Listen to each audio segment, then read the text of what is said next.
ಬುಧವಾರ ಟೀಕೆ ಪಟ್ಟಾಭಿಷೇಕಕ್ಕೆ ತಯಾರಿ. ವೈಭವ ಇರಲ್ಲ, ಸರಳವಾಗಿ ಪ್ರಮಾಣ ವಚನ. ಗೊಂದಲ ಆಗಬಾರದು ಎಂದು ಹೈಕಮಾಂಡ್ ಕಟ್ಟಪ್ಪಣೆ. ನೋಡಬೇಕು, ಇನ್ನೂ ಪ್ರಪೋಸಲ್ ಯಾವುದೂ ಬಂದಿಲ್ಲ. ಎಲ್ಲರೂ ಕೂಡಿ ಹೋಗ್ತಕ್ಕಂಥ ಒಬ್ಬ ನಾಯಕನನ್ನು ನಾವು ಹುಡುಕಬೇಕು. ಹಳೆಬೇರು ಹೊಸ ಚಿಗುರು ಸೂತ್ರ.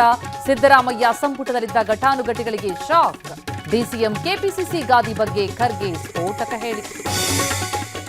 That I don't know. Whatever the party high command decided, it will be done. I don't want to comment on that. ಪದಗ್ರಹಣಕ್ಕೂ ಮುನ್ನ ಡಿಕೆ ಸಾಹೇಬ್ರು ಆಕ್ಟಿವ್. ಕಾಂಗ್ರೆಸ್ ಕಟ್ಟಡ ನಿರ್ಮಾಣದ ಸ್ಥಳ ಪರಿಶೀಲನೆ. ಯಾರ್ಯಾರು ಸಚಿವರಾಗ್ತಾರೆ ಗೊತ್ತಿಲ್ಲ ಎಂದ ನಿಯೋಜಿತ ಸಿಎಂ. ಆರ್ಸಿಬಿ ಗೆಲುವಿಗಾಗಿ ಅಭಿಮಾನಿಗಳ ಕ್ರೇಜ್. ಎಲ್ಲೆಡೆ ಬೆಂಗಳೂರು ತಂಡದ ಗೆಲುವಿಗಾಗಿ ಹಾರೈಕೆ.